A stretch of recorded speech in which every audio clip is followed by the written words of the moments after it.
जय हिंद साथियों। स्वागत है आप सभी का स्टडी विद चंदन चैनल पर। अगर आप यूपी पीसीएस की तैयारी कर रहे हैं तो आप बिल्कुल सही वीडियो देख रहे हैं। दोस्तों, आज हम सभी यूपी पीसीएस 2019 का जो हिस्ट्री का पीवाईक्यू है उसको हल करेंगे। अभी तक हमने 2014 से 2018 तक के जो यूपी पीसीएस की हिस्ट्री के पीवाईक्यू थे, जिनमें सबसे महत्वपूर्ण 15 प्रश्नों की सीरीज हम चला रहे हैं, उनको अभी तक हमने हल किया है। आज हम यूपी पीसीएस 2019 के हिस्ट्री के पीवाईक्यू को हल करेंगे। तो चलिए वीडियो की शुरुआत करते हैं। प्रश्न संख्या 1 है, निम्नलिखित में से कौन सा हड़प्पा सभ्यता का स्थल नहीं है। प्रश्न संख्या 1 है, निम्नलिखित में से कौन सा हड़प्पा सभ्यता का स्थल नहीं है। ऑप्शन है ए चन्हूदड़ो, बी कोटदीजी, सी सोहगौरा या डी देसलपुर। सही उत्तर है ऑप्शन सी। सही उत्तर है option C, Sohgaura. Option C, Sohgaura. Sohgaura Uttar Pradesh में स्थित है।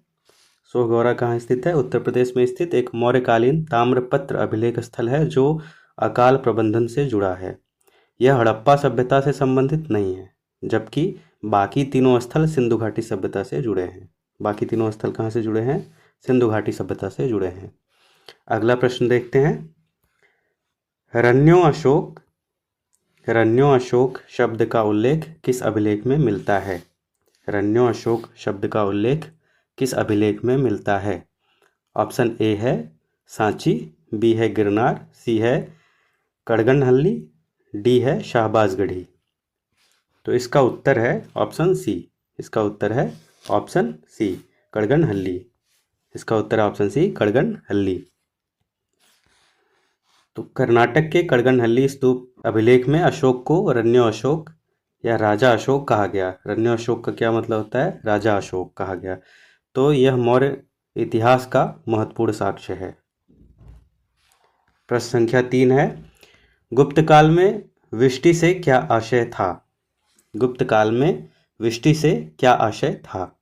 ऑप्शन ए है भूमि कर, बी है व्यापार कर, सी है धार्मिक कर, डी है बालात श्रम। तो इसका उत्तर है ऑप्शन डी, बालात श्रम। ऑप्शन डी, बालात श्रम।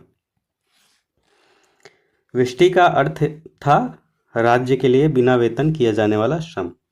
जो राज्य के लिए बिना वेतन के श्रम किया जाता था उसको क्या कहते थे? विष्टि कहते थे। इसे एक प्रकार का कर माना जाता था जिससे आम जनता पर बोझ पड़ता था। ठीक है, अगला प्रश्न देखते हैं। प्रश्न संख्या 4, ऋग्वैदिक काल में सबसे प्रमुख देवता कौन थे? ऋग्वैदिक काल में सबसे प्रमुख देवता कौन थे? ऑप्शन ए है वरुण, बी है अग्नि, सी है इंद्र या डी है सोम। इसका सही उत्तर है option C, Indra. Option C, Indra. Option C, Indra. तो ऋग्वैदिक काल में इंद्र को सबसे अधिक शक्तिशाली देवता माना जाता था। ऋग्वेद में इंद्र को सबसे अधिक सूक्त समर्पित हैं। किसको? इंद्र को। वे वर्षा, युद्ध और शक्ति के देवता माने जाते थे। वे वर्षा, युद्ध और शक्ति के देवता माने जाते थे। अगला प्रश्न है 5वां, महाजनपदों की संख्या कितनी थी? महाजनपदों की संख्या कितनी थी? तो ऑप्शन है ए 12, बी 14, सी 16, डी 18। आपका सही उत्तर है option C. Option C 16। Option C 16। बौद्ध ग्रंथ अंगुत्तर निकाय में, किसमें? अंगुत्तर निकाय में 16 महाजनपदों का उल्लेख मिलता है, जैसे मगध, कौशल, वत्स, अवंती, चेदी। ठीक है, ये सारे जो हैं आपके महाजनपदों के नाम हैं, जो कि परीक्षा की दृष्टि से बहुत ही इम्पोर्टेंट हैं। इनको आप इनका नाम सहित इनकी राजधानियां भी याद रखें, क्योंकि ये हर साल लगभग परीक्षा में पूछे ही जाते हैं, 1-2 प्रश्न इसमें से। ठीक है, तो अगला प्रश्न देखते हैं। प्रश्न संख्या 6, अटाला मस्जिद स्थित है। अटाला मस्जिद स्थित है। ए है आगरा, बी है दिल्ली, सी है जौनपुर, डी है लखनऊ। तो इसका सही उत्तर है option C, Jaunpur. Option C, Jaunpur. ठीक। अटाला मस्जिद का निर्माण शर्की शासकों के द्वारा किया गया था। अटाला मस्जिद का निर्माण किनके द्वारा किया गया था? शर्की शासकों द्वारा कराया गया था। यह शर्की स्थापत्य शैली का उत्कृष्ट उदाहरण है। अगला प्रश्न है 7वां, शेरशाह सूरी का मकबरा कहाँ स्थित है? शेरशाह सूरी का मकबरा कहाँ स्थित है? आपके ऑप्शन है A Delhi, B Sasaram, C Agra या डी लाहौर। तो आपका सही उत्तर है B, option B Sasaram. Option B Sasaram. Sasaram कहाँ है? बिहार में है। Option B Sasaram. तो शेरशाह सूरी का मकबरा बिहार के सासाराम में स्थित है और यह इंडो इस्लामिक स्थापत्य का श्रेष्ठ नमूना माना जाता है। यह इंडो इस्लामिक स्थापत्य का श्रेष्ठ नमूना माना जाता है। अगला प्रश्न है प्रश्न संख्या 8, मनसबदारी व्यवस्था किस मुगल शासक ने प्रारंभ की? मनसबदारी व्यवस्था किस मुगल शासक ने प्रारंभ की? ऑप्शन ए है बाबर, बी है हुमायूं, सी है अकबर या डी है जहांगीर। तो आपका सही उत्तर है option C. Option C Akbar. Option C Akbar. Akbar ने मनसबदारी व्यवस्था शुरू की जिसमें अधिकारियों को जत और सवार के आधार पर पद दिए जाते थे। जिसमें अधिकारियों को जात और सवार के आधार पर पद दिए जाते थे। यह प्रशासनिक व सैन्य व्यवस्था थी। कैसी व्यवस्था थी? प्रशासनिक व सैन्य व्यवस्था थी। प्रश्न संख्या 9 है, मुगल काल में जागीर का अर्थ था। मुगल काल में जागीर का अर्थ क्या था? ऑप्शन ए है सैन्य पद, बी है धार्मिक अनुदान, सी है वेतन या डी है राजस्व प्राप्ति हेतु भूमि। तो आपका सही उत्तर है ऑप्शन डी। ऑप्शन डी, राजस्व प्राप्ति हेतु भूमि। जागीर वह भूमि थी जिससे प्राप्त राजस्व से मनसबदारों को वेतन दिया जाता था। जागीर वह भूमि थी जिससे प्राप्त राजस्व से मनसबदारों को वेतन दिया जाता था। प्रश्न संख्या 10 है, व्यक्तिचित्र चित्रकला किस मुगल शासक के समय विकसित हुई? व्यक्तिचित्र चित्रकला किस मुगल शासक के समय में विकसित हुई? ऑप्शन है A Akbar, B Jahangir, C Shah Jahan या डी औरंगजेब।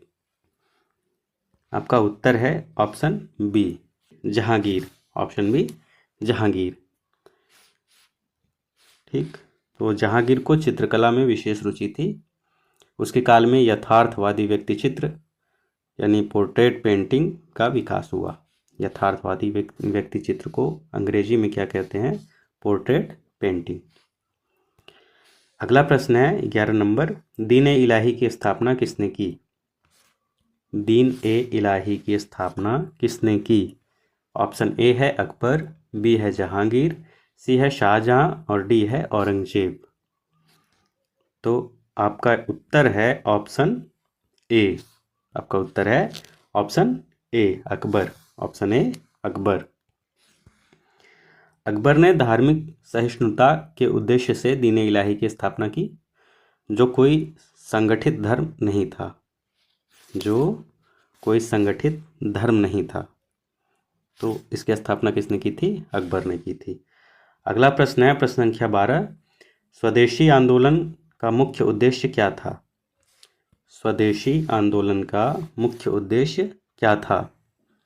ऑप्शन ए है विदेशी वस्तुओं का बहिष्कार, बी है कर माफी, सी है संवैधानिक सुधार या डी है पृथक निर्वाचन। आपका सही उत्तर है ऑप्शन ए विदेशी वस्तुओं का बहिष्कार। ऑप्शन ए विदेशी वस्तुओं का बहिष्कार। तो स्वदेशी जो आंदोलन था वो 1905 में चालू हुआ था और इसका उद्देश्य क्या था कि भारतीय वस्तुओं को बढ़ावा देना और विदेशी वस्तुओं का बहिष्कार करना इसका उद्देश्य था। मूल उद्देश्य क्या था? भारतीय वस्तुओं को बढ़ावा देना और विदेशी वस्तुओं का बहिष्कार करना। अगला प्रश्न है प्रश्न संख्या 13, बंगाल विभाजन कब हुआ? बंगाल विभाजन कब हुआ? ऑप्शन ए है 1903, बी है 1905, सी है 1907 या डी है 1911? तो सही उत्तर है ऑप्शन बी।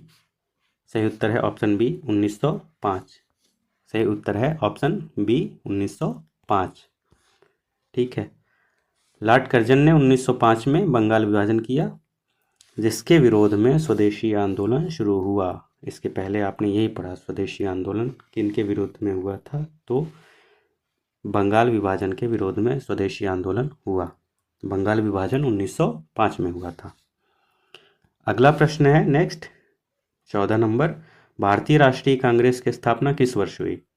ये देख सकते हैं आप, ये रिपीटेड क्वेश्चन है, ये पहले भी परीक्षा में पूछा गया है। तो भारतीय राष्ट्रीय कांग्रेस के जितने भी अधिवेशन हुए हैं और जितने भी इनके अध्यक्ष हैं, इनको आप एकदम जुबान पे रखेंगे, रट के रखेंगे एकदम। इससे 1-2 सवाल पक्का आता है, हर साल आता है। तो भारतीय राष्ट्रीय कांग्रेस की स्थापना किस वर्ष हुई? ऑप्शन ए है 1883, बी है 1885, सी है 1892, डी है 1905। तो सही उत्तर है ऑप्शन बी 1885। Option B 1885। तो भारतीय राष्ट्रीय कांग्रेस की स्थापना ए ओ ह्यूम के प्रयासों से 1885 में हुई थी। कब हुई थी? 1885 में। क्वेश्चन नंबर 15 है, जो कि लास्ट है आज के वीडियो का। होम रूल आंदोलन किससे संबंधित है? होम रूल आंदोलन किससे संबंधित है? ऑप्शन ए है दादा भाई नौरोजी, बी है बाल गंगाधर तिलक, सी है लाला लाजपत राय, या डी महात्मा गांधी। आपका सही उत्तर है ऑप्शन बी। ऑप्शन बी बाल गंगाधर तिलक। ऑप्शन बी बाल गंगाधर तिलक। होम रूल आंदोलन 1916 का नेतृत्व तिलक और एनी बेसेंट ने किया। होम रूल आंदोलन का नेतृत्व किसने किसने किया? बाल गंगाधर तिलक और एनी बेसेंट जी ने किया था। इसका उद्देश्य क्या था? इसका उद्देश्य था स्वशासन। ठीक है, इसका उद्देश्य था स्वशासन। ठीक, तो ये थी आज की सीरीज आपके सामने, जिसमें हमने 2019 के जो यूपीपीसीएस के 15 सबसे महत्वपूर्ण पीवाईक्यू थे, उनको आपके सामने रखा और हमने इसको हल करके देखा। अगर आप यहाँ तक आ गए हैं तो वीडियो को लाइक ज़रूर करें, अपने मित्रों के साथ इसको शेयर करें अगर आपको पसंद आ रही हो वीडियो, और चैनल को सब्सक्राइब ज़रूर करें। बहुत बहुत धन्यवाद। जय हिंद।